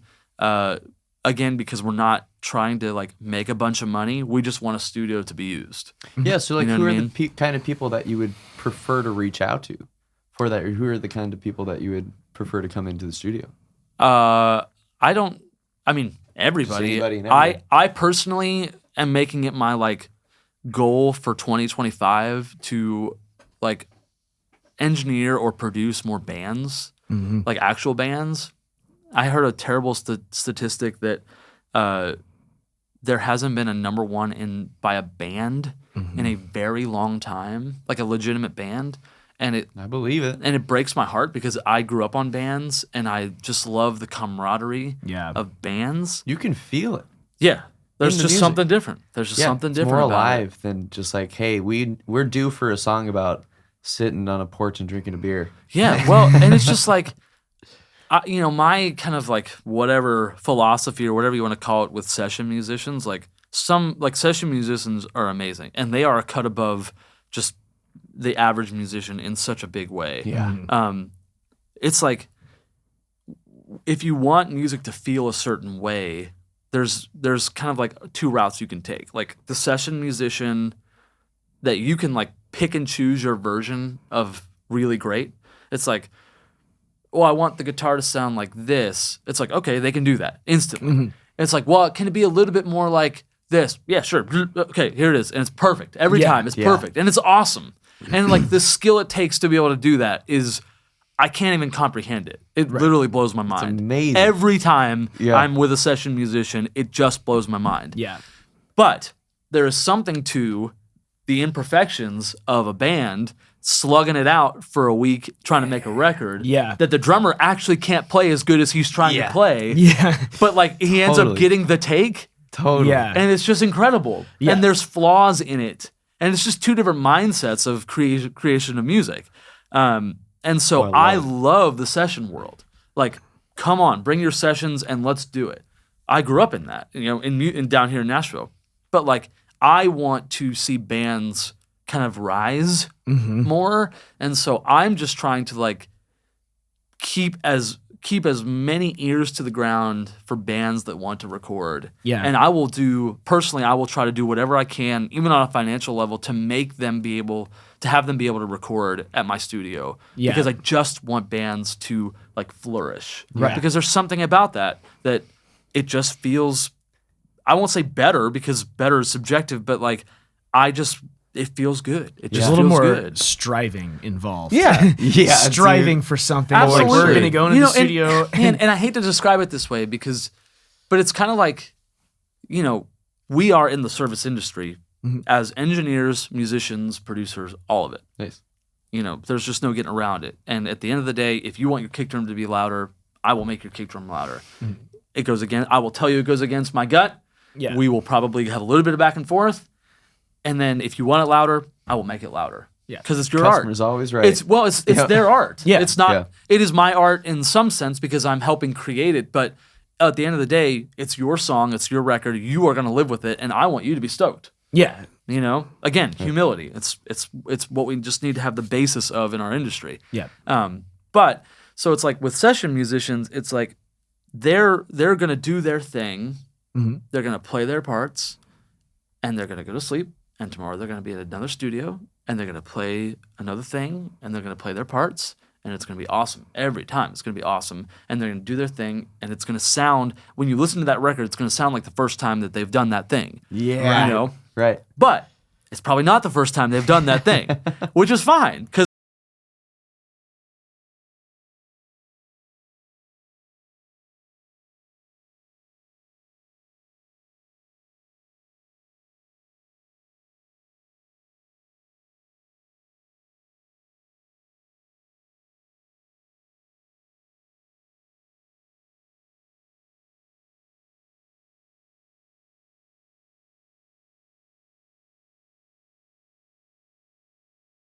this next year, I don't know how it's going to happen. I want to work with more bands, but really, I want anybody and everybody to come into Farmland because I think that what we do there is different than any other studio just because of how we even operate as people. Like me, John, and Dave, I think, again, we're not trying to make money. We're trying to pay our bills, but like, we're not trying to like make a bunch of money personally off of this like endeavor of owning Farmland Studios.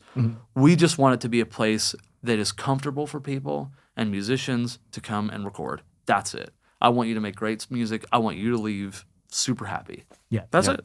I love it. If we ever have a thesis statement. That was a long way to say. That's a great thesis statement. Come one, come all. Yeah, for sure. I mean, if we ever have a band that doesn't fit the Garden Groove vibe, we'll send them your way. Oh, certainly. Yeah, totally. Thank you. I think we need to have a resurgence of bands believing in themselves enough to go and chase their dream. Yeah. I do think that like getting out into the music scene in Nashville, like just going to shows and meeting artists, and then also I just reformed like my band's lineup. It's kind of a solo project, but it's a band name. Yeah. So, but I got some new guys playing with me. We've got a bunch of shows lined up and stuff, and that's been something I've been thinking about too. Is like I see all of this like it's very disjointed. There's like all this talent. There's all these like talented bands, but it feels very like there's almost an element of collaboration that could be fostered even more, where that would maybe spit out some more bands, like coming into, when you have a scene that can churn out talent because it's, all ships rise.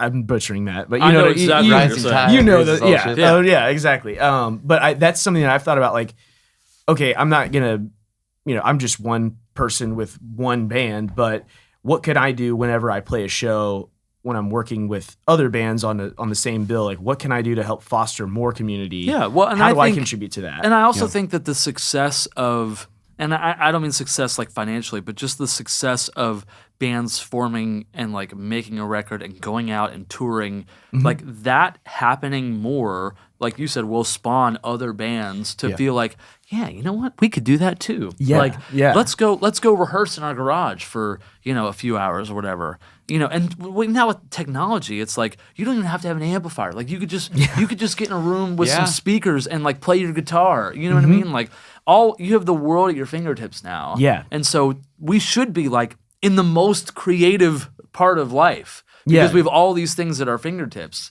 But for some reason, like the idea of bands, I just think that there's this younger generation, like I'm some whatever, but like they don't really get it. They don't really get the band thing because all they're being taught is like me. Yeah, like on social media and all these things. Like we're in like a very self-made man society right now. And that's starting to drive me nuts. Yeah, Like, and I think it's starting to drive a lot of people nuts. Yeah. And I think we're starting to really see it. Yeah. Yeah. And I don't know. I want to be on the forefront of like, come on, bands, like, just come do like a song. Yeah. See if you like it. See if you still want to be a band after it's over. Yes, you know what I mean? that's Like, the breaking point. You know what I mean? But I don't know. I felt really bad when I heard that there hadn't been any like number one songs by a band in however many years. How crazy is that? Yeah. Because you got like Greta Van Fleet, that's a band that's like making pretty big songs. They're probably I don't think they've had that type of like chart success. I mean, I think they have had some chart success, but not like Charlie works with them too. And I like know we're top talking 10. about like a number one, but I just and I know there are bands doing it. Like maybe they've gotten a number two or whatever. But at the end of the day, it's more of the mentality of there's just not a lot of bands that are really doing it now. Yeah. You know what I mean? Versus the artist with a band behind them. Yeah. You know. Well, that's something I've always wondered about coming up as a musician and playing in different bands throughout my adolescence. It's just like, where are the scenes? You know, because you hear these stories, right? You're like, oh man, L.A. in the 70s or totally where you're from, Pittsburgh. Huge like metal, punk, a lot of stuff coming out of there. I didn't know that. Well, that and even just that area of like the country. Yeah. You know, there's so many bands that I grew up listening to that were from like Ohio or Reliant K. They're from Ohio. Yeah. You know, you know, Pittsburgh. There was a lot coming out of there. Just honestly, I don't know a ton off the top of my head, but just that area of the country. Yeah. I don't know what it was. Just that it was little in the like water. corridor. Yeah. There's so many bands that have come out of that region and it seems like a big part of that is the culture and the venues. And that venues, I mean, that's the other thing too, is we've sort of lost the idea of a venue that has regulars. Totally. Where no matter what, it's Friday night, I'm going to this place because whoever's playing is going to be good. Yep. And then you go there and you find a new band and you become a fan of them. That doesn't really exist in the same way. It's like, well, let me check my social media. Oh, my friend's playing here tonight. I guess I'll go. And then I won't go to another show for a month. Or maybe they'll like good warm up. And that's not to like, maybe you can that's not to like, you know, dig at anybody necessarily. No, it's just changed. Totally. It's changed. And I think that we're not, again, the younger generation doesn't even really know about that type of mentality of just like going to a show because music is awesome. Yeah. You know what I mean? Yeah. Like I used to go to shows just because music was cool and I wanted to see what anybody was using on their pedal board. Yeah. You know what I mean? And then I'd end up like in a mosh pit or something. Yeah. And like, you know what I mean? Yeah, we totally don't have that. Like especially out in Colorado, I would only go to see friends, which was great. But if I would pick up any other band, it's because they were warming up for someone or someone was warming up for them. That's how I figured out the bands. But you already knew about one of the bands at least. Yeah. Yeah. And I'm trying to think if I've ever done that here in Nash. Like maybe I'll go to the basement, the OG basement, and maybe I'll see some shows there. Yeah. Because this is the scene for sure. If something like that's going to happen anywhere in the world, it's probably going to happen in Nash. Like, at this point, I think it's a high probability. Yeah. Yeah. So many people have moved here from all over the country. It's amazing what's happening here. It really is. Which is only going to help what you're doing. And the thing is for me, and it's just the age-old thing is just like, I've never been a person that's been great at self-promotion or like any type of like, come work with me at my studio. Because it's just like, I don't have that bone in me to like, do that. It's something I'm working on being better at, but it's more just like I want to go to shows more, talk to more bands, see how they're doing. Like I want to find the people that are still trying to do the thing. Yeah. You know, and I think there's this also, you know, it's like Green Day's still playing, you know, Oasis is doing another tour. They're coming back, dude. Like all of these bands that we love, like not all of them, but a lot of them are like coming back in some way. Like Yellow Card came back a little bit. You know, just whatever. And I'm hoping that will kind of like again be like, hey, bands can still be cool. Like, you know? Yeah. But ultimately, I think it's going to take I think it's going to take people in our industry that are already doing it, doing music, production or engineering or mixing, to help those that are maybe want to be in a band or are in a band but don't think they're gonna like do anything, so they're just like playing for their friends, whatever. Like, it's just like no, like you can do it. Yeah, it just takes you doing it. Right. And I know you're gonna have to work a job. I know you're gonna have to raise money. Things cost money, like they just do. But at the end of the day, if you're really passionate about it, it can work. Yeah, but it's just gonna take the people to do it to make it work again. Yeah, it's this like revolving thing that. Yeah, we think it's like, well, that's never going to happen again because blah, blah, blah. It's like, no, it can. Yeah, people just have can to do happen it. Again. Yeah. You just have to do it. Yeah, it just takes people doing it and having the drive to get their 3 other friends that play instruments and go, all right, well, we're going to do this, and if you're not that great at bass, we're gonna teach you how to play the song, and we're gonna put you on the bass, and we're gonna play anyway. Maybe you can't play bass, but like, can you play keyboard? Yeah, there's like a bass patch on the piano. Yeah, sure. Dude, how like you can't. Seriously, no joke. I was Corey Wong. He would always tell these stories at his shows that like he wanted to be a bass player. Mm-hmm. But like, I don't know if it was the band he was in or like that his friends were starting, but like there was already a bass player. Yeah. And so he picked up the guitar and learned how to play guitar because there wasn't a guitar player. Yeah. And I'm probably butchering some of the nuance of the story, but essentially like he picked up the guitar because they needed a guitar player. Right. Yeah. So he played the guitar. But that's why he still loves playing bass, is because he actually wanted to be a bass player. Yeah, right. I mean, that's what gives him such the unique approach to the guitar too. It's also why he would call him a rhythm guitar player. Yeah. Right. Because he at least at that point, in his early career as Corey Wong, like he was playing mostly rhythm stuff with just melodic stuff happening around him. Yeah. Playing double stops up and down the neck, but in a rhythmic way. Yeah. So it's just a wild approach to playing guitar. It's actually not. People have been doing it for a long time, but he was kind of the front runner of the new era of doing that thing. Yeah. You know what I mean? Because his sound is his sound, but you can go back in history and find people that were playing that style of music. Prince is a great example. Yeah, sure. You know what I mean? But he would tell you, he would say that he wanted to be a bass player, which is his kind of like thing. And he plays great bass, but he picked up the guitar. And so now he's a guitar player. That's what he's known as. It's just wild. I always love that approach though. Like, and you probably have that in some ways too, when you're combining like your monitor skills and combining it with the studio skills.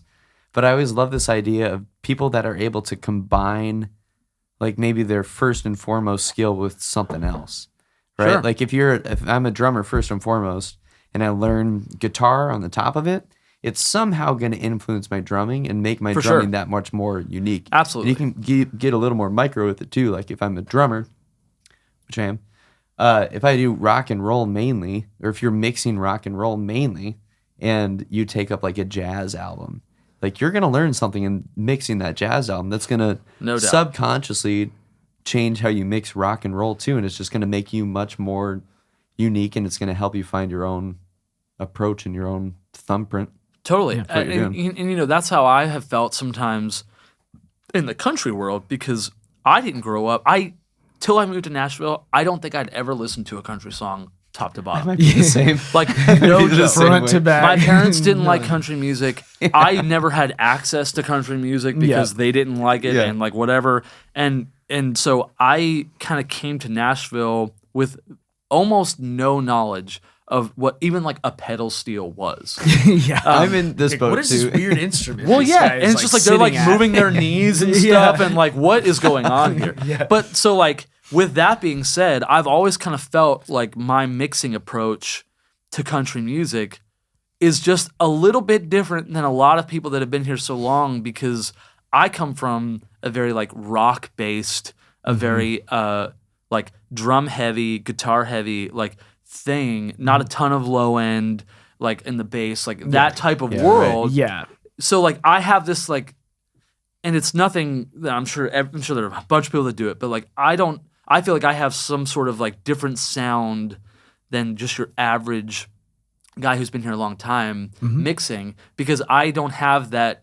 Like, I haven't ingested all of those things for years and years and years, and then, like, now I'm working in it. Yeah. You know what I mean? I've been ingesting rock music and, like, pop music and all these things, but I'm working on country music. So I feel like I have this unique perspective to me of, like, my sound in country music. And, like, love it or hate it, that's fine. But I can never be that other guy, because I just haven't been around it long enough. I haven't been in it long enough. And honestly, it's just how long my career's been thus far. You know, I can do that thing, but it always is even just unique to me in that way.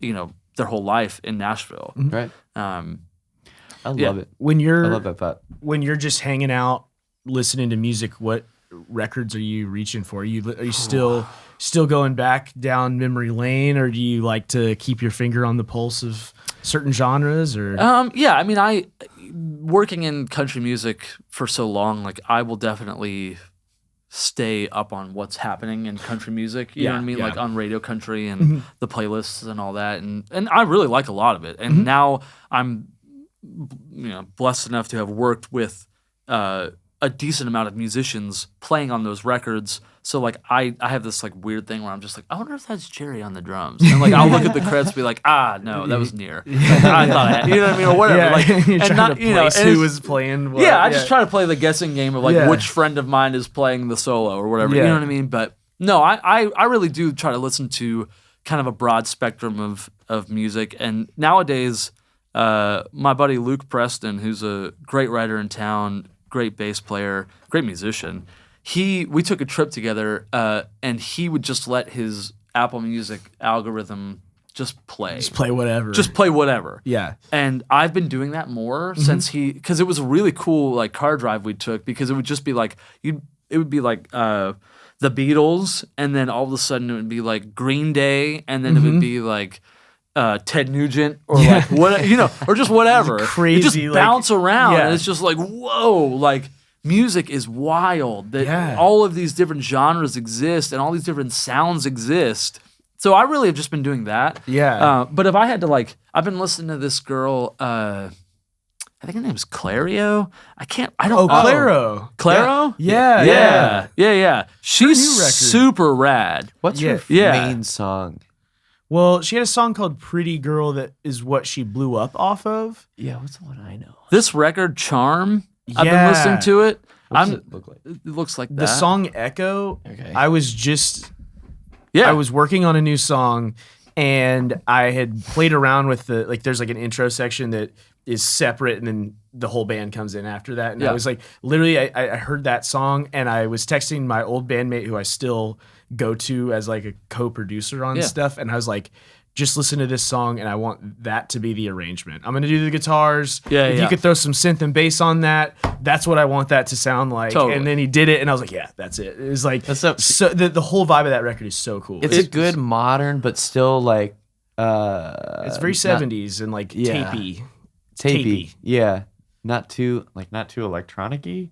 Yeah. Is that what I'm trying to say? Well, that's Something why like I that? borrowed the It's like nylon string from you, because it had two nylon string you gotta give me guitars that in it. back. Yeah, I meant to bring it back today. I swear. Yeah, I'm really into that record right now. Yeah, it's a cool record. I got hip to her a couple years ago through Lightning 100. Actually, I was just listening. really? The radio? Yeah, I know. Really? I Does know. it work still? It does. It actually still does. have- I still still is. have my Sony, like, whatever it is, gray with the antenna. Yeah. Yeah, Like, you have to sit on your roof to get a signal. I don't have to sit on my roof, but I used to have to do that. Yes, thankfully I'm like living large now. But Dang, dang. no, The radio but works from in the I was house. literally listening to Lightning 100, and one of Wow. her songs came on, and like it stopped me in my tracks. Yeah. and I was like, "Who sings this?" And like I let my phone listen, and it came up, and so I listened to that record, whatever it was. It was a couple records back, and I kind of like got out of her for a second, and just like a couple weeks ago, I was setting up my new mix room at the studio, and again, just had my radio playing while I was setting it up. And this song came on. I was like, I know that voice, and this song is really rad. Yeah. And I was like, who sings this?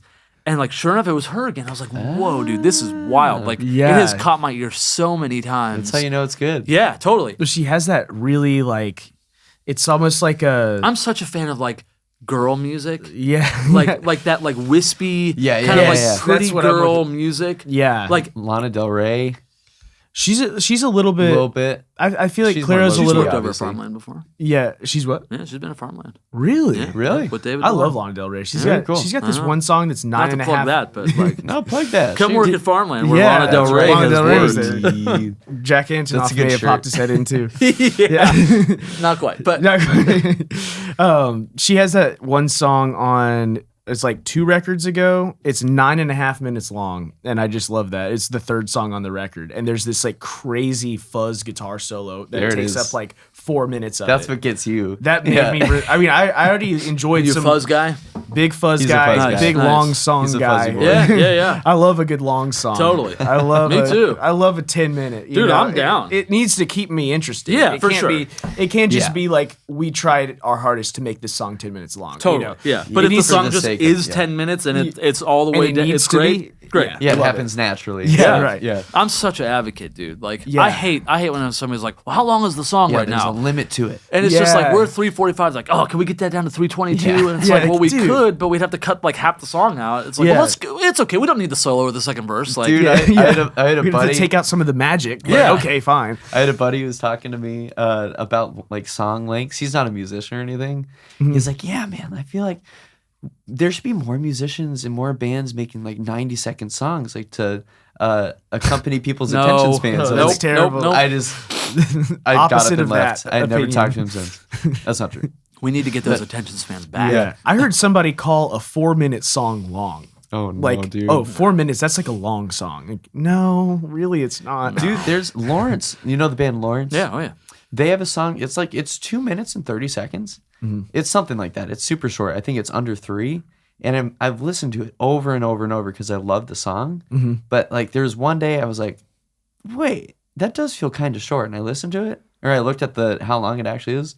Like, yeah, under 3 minutes. Like it's really short, but it didn't feel short. Yeah. Because it's like it's such a quality song. There's Yeah. so much happening Yeah. in it Totally. that like it works when it's short too. Yeah. Oh, it absolutely does. I mean, if it's a good song, it doesn't matter how long it is to me. It's a good song. It It's a could be good 4 song. seconds. It could be 10 minutes. Doesn't Right. matter. Yeah. If it's a good song, it's a good song. It's very You true. know. It's But very yeah, true. I really like Claro. Is that it? Yeah, Clara. Claro. Yeah. I'm really into her records right now. Yeah. Something about her voice is so captivating to me. Yeah. And the production's just like perfect.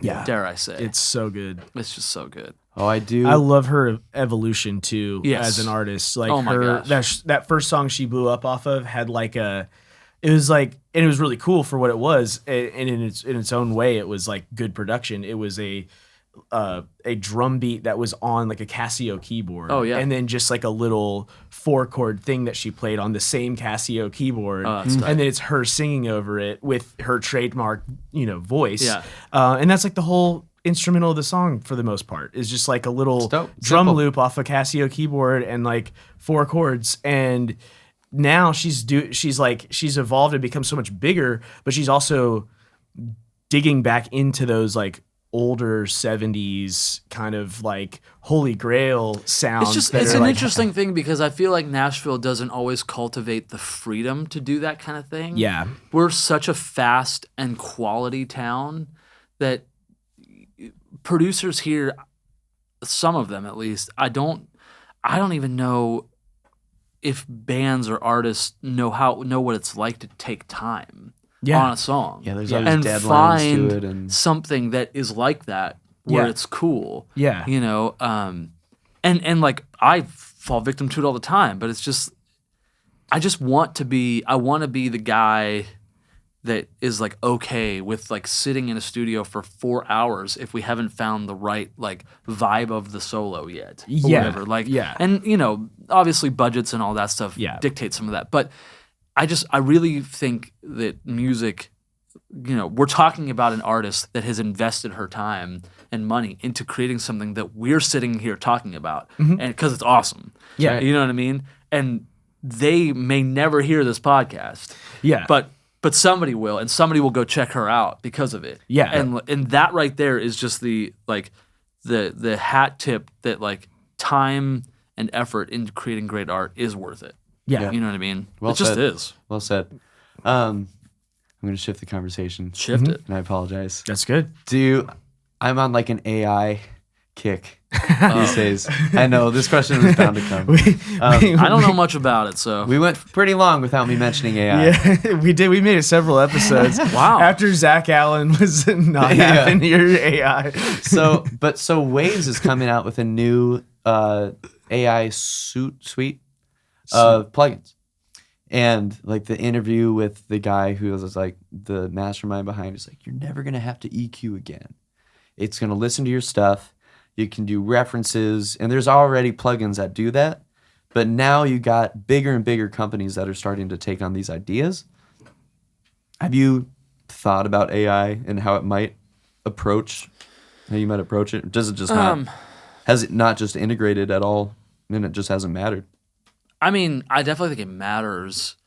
You'd have to be dumb. Or maybe not just to. hasn't been useful. It's kind of like the Atmos talk. It's like, it's Yeah, like, sure. It's kind of like you have to pay attention to it because it is happening. It's a real thing. It will be around. It's a great point. But me personally, I don't have an Atmos room. I'm not really at this point concerned with mixing in Atmos. There are guys that do it great, and I will happily send my stems over to them, and they can do it. Lake is a great prepper for Dave Klaus on Atmos stuff. But with the AI stuff, I don't know a ton to speak on it.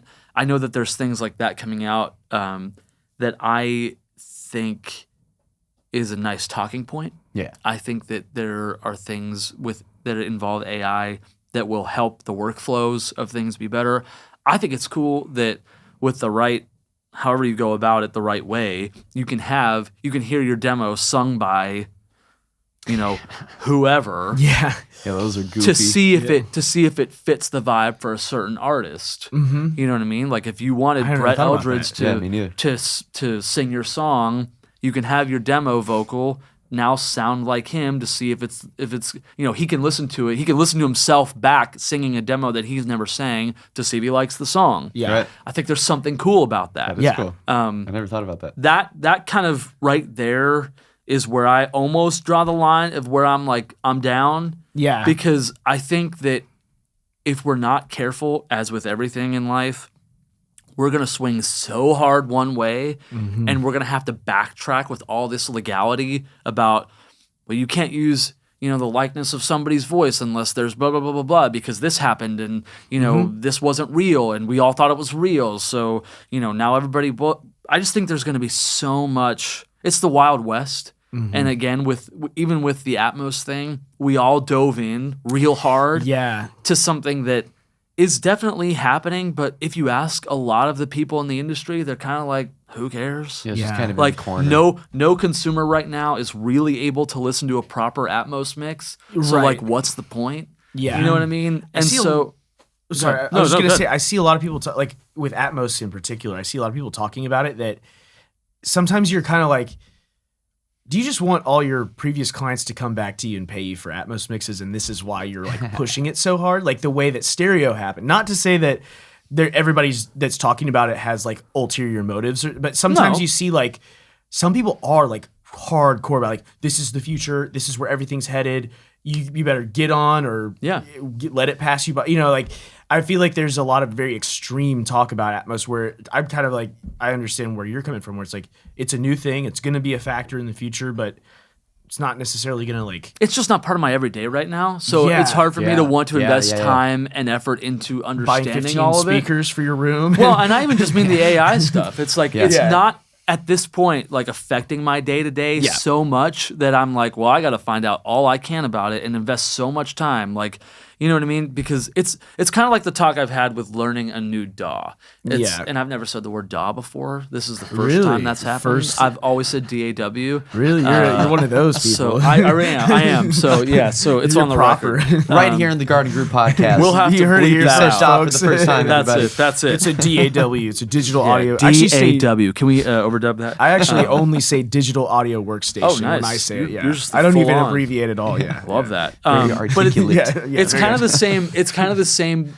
Like talking point I've had with friends about that is like I could learn Logic, but I'd have to devote so much time to learning it as well as I know Pro Tools that it's just at this point not worth my time because I don't work in it. Too. Yeah. So I'm not like turning I'm not being naive about it, but I'm also just like when I need to know about it and like work with it, I will find out, and there will probably be some sort of, online whatever that I can read about whatever to find out whatever. Right. Or I'll have friends that are dealing with it because they're super into it, like people with Atmos that know everything about it, and then I can just ask them questions I have if I need to know something. But at this point, it's like, man, I'm just trying to feed my family and like make great music and great art, and there will be things like, especially with streaming and all that stuff with, songs that Drake made, but it wasn't Drake, but it's his voice, whatever. It's just like, dude, that I hate it, but it just doesn't affect my day to day.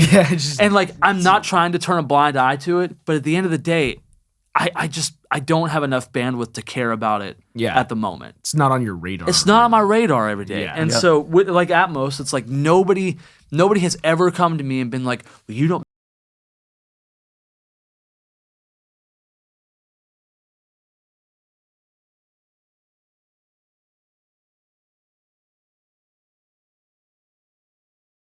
dollars, you can have them do it, and I will just mix in 2 speakers and love my life at the end of the day. You know what I mean? Plus, like, I don't have the money to afford 25 speakers above and behind me. You know what I mean? I don't know. It's just, I'm probably like the epitome of the opposite side, where it's like if you listen to like Reed Shippen talk on a podcast, like he's super into it and like he probably knows everything about it. Yeah, because he's like on the cusp of all that stuff, and like that's why I'll listen to a podcast with him or somebody else like that on it, where it's like, no, they're giving me info that I need to know, that they've already done the work, but it's also just like, I'm just getting the talking point, the bullet points from them, and like I will go deeper into what I feel is necessary when it's necessary. Yeah, it's not in the room yet. Does that make sense? No, I think it's a great answer. Sense, I think it's a great answer. I like EQing my snare drum. I don't necessarily want to like put in a plugin that just does it for me. There's more life to it when you do it too. Just kind of like what I said about the bands. It's like there's a little bit of life in the imperfections. Yeah. You know what I mean? Yeah, I love that. I don't know. So I work for a marketing company on the side too. Tight, so you got like a real job. Yeah, somewhat. Nice. And AI is a huge conversation in marketing right now, because makes total sense. Fired our blog writer the moment ChatGPT came out. Jeez, I wouldn't be saying we. Our blog, yeah. I wouldn't take any credit for that. I'm just kidding. Because that job could just go right away, and I feel like I make content for social media, and I'm just making little graphics on Canva. Yeah. You can get an AI to do that any day. And there's already an AI that can do that. Canva do that. Canva do sure that. Canva. That was good. So with marketing, it's already in the room, so it is a conversation. But with music, it's not necessarily. I don't think so yet. So I'm always just curious. I'm always curious what people have to say about it. I just don't know what's going to happen with any of that kind of stuff, the AI, like whatever. I don't, at the end of the day, I really do think that there will be people that will make their songs with a mouse and like, make me a song about this, and it will come out the other side like a factory, and you will have a song. And I think that's cool. It's a bummer for everybody else that works on music, but like whatever. I also think there will always be people that want to record and make music in a real situation, because us as humans, we are real people, and we are attracted somehow, just inside, we are attracted to real things. And I don't think it will ever be like, we will never make records again. And I don't think it will be like, we will only make records. I think it'll just find its way to be a happy medium like it always does. It's just another seasoning that you can put on the food. And that's just the other thing. Like I said about plugins, it's like, dude, I don't know if it's better or worse, but it works. And so like, if there's a plugin sometime that can make my whatever sound faster and better, then I'll probably use it. But at the end of the day, like, I'm the one clicking the button. And so, like, it's still a human doing something with it, I guess. Right. Also, like, AI, like, is only as smart as people can program it to be. Yeah. And so, you know what I mean? Like, robots, like, can't actually learn things at this point, like, past what we've told them they can learn. Yeah, we're programming it. Like, we are still smarter than that robot. Yeah. We will always be smarter because we had to make the robot. Right. You know, it didn't make itself. Right. And I know that's like a weird, like, people will be like, well, no, it learns and it can be like whatever. It's like, yes, it will learn, but you told it to learn. Yeah. Like, you programmed the parameters it to learn. which it can learn. Right. Yeah. And past that, it doesn't do it. Right. Because it's not real. Right. I will be able to learn until I die because I have a brain that can take in information and can, like, process and, like, make things happen. But, like, an inanimate object, a plugin, whatever, like, it can only do what I tell it to do. Yeah. That's right. That's it. It can't process information the way a human being No, can. it doesn't have a brain. Yeah, it doesn't have Like, we're talking about the Wizard of Oz here. Yeah, like we've like somehow like gone back in technology of just like, no, it doesn't have a brain. Like, you tell it to do something and it will do it. And maybe you can tell it to learn how to do something better over time, but it will never do what you say it can't do. Right. Yep. Yeah, that's right. There's no life I don't to it. know. There's just, we've been dealing with AI in a lot of ways for a long time. In the last year and a half or whatever, it's all become this like AI, like we're talking about it now. Yeah. But like, we've been having this type of stuff happen forever. Yeah. You know what I mean? Yeah. All of a sudden, it's just somehow, I don't even know when it happened. We start talking about ChatGPT and all these things. Do And you it's remember like, apps when apps first came out? Like, Yeah, everybody There's was, an app for they're always that. pushing Yeah. it. I know. You have an That app. dates us. Yeah. totally, but it's the same thing. It's the same thing. Yeah, and I'm just yeah. like, we will be talking about it forever. We will always be referencing it. But at the end of the day, we're just here to, in our industry, we're just here to make art. Yeah. At We're just here to make the art. end of the day, I love And that. no robot's going to make art. Yeah. Like art that a human can't feel. Like, a human will feel better always than a robot, you know, in the music creation. I Yeah. really do believe that. Yeah. I like that too. I agree. I do agree. And even if it's just on a subliminal level, I just think that humans, and I could be wrong about this, but I think humans we just know when it's real. Yeah, Yeah. there's an attraction to it. Yeah. You can, It's the uncanny valley thing. Yeah. You know, where it's 100%. like you can tell when something's not human, not made by a human, or, you know, like, the Yeah. AI stuff, you can smell it. feel, something's a little bit off about it. Yeah, I think it's very true. Do you want to give where people can follow you? How they can find you? How they can reach out? What's your address? Socials? My social is Please. no Credit card info. I have whatever. I have else. the social media called Instagram. Yeah, heard of it's it. Not a lot, but Good for you. Kid pictures these days. But it is at Caleb Fisher with no space. Fisher. I do have a Facebook still, I think. I've heard about it. Yeah. Farmland is Farmland Studios Nashville.com. It's not quite updated yet with the new aesthetic of the new place, but you can still book through there, reach out, get coffee, talk about music, whatever. But yeah, I'm getting better with social media. So There's a million ways to do it. There's a million ways to do there's it. a million ways, and I'm just not really great at any of them. But if I see that I have a direct message, I will click on it and I will respond to it. I can guarantee you that. That's about as far as I go with social media. But yeah, that's about all I got as far as contact. I could. Great. Yeah. Yeah, we'll link it in the description. Yeah. That We'll get whole everything. deal. Yeah. Thank you so much for coming through. Oh, dude, this has is been great. really This is great. fun. Yeah. I'm never really great at podcast stuff, but this was awesome and just so relaxed. So thank you guys. Yeah, absolutely. This is really cool. Yeah, I was like, you're gonna be I know. I was fine. texting you last night. I was like, what should I say? No, it'll be fine. It We're was gonna just just like, I talk. don't know. We're just gonna talk. I'm just a person that tries to make music. Yeah. And that's it. And that's what this podcast is about. Talking to people trying to make music. That's it. That's great. Appreciate you. All right. Caleb Fisher, thank you so much. Farmland Studios. No worries. Go Thanks. record with him. Or us, or both. Or both. A collab. Collab.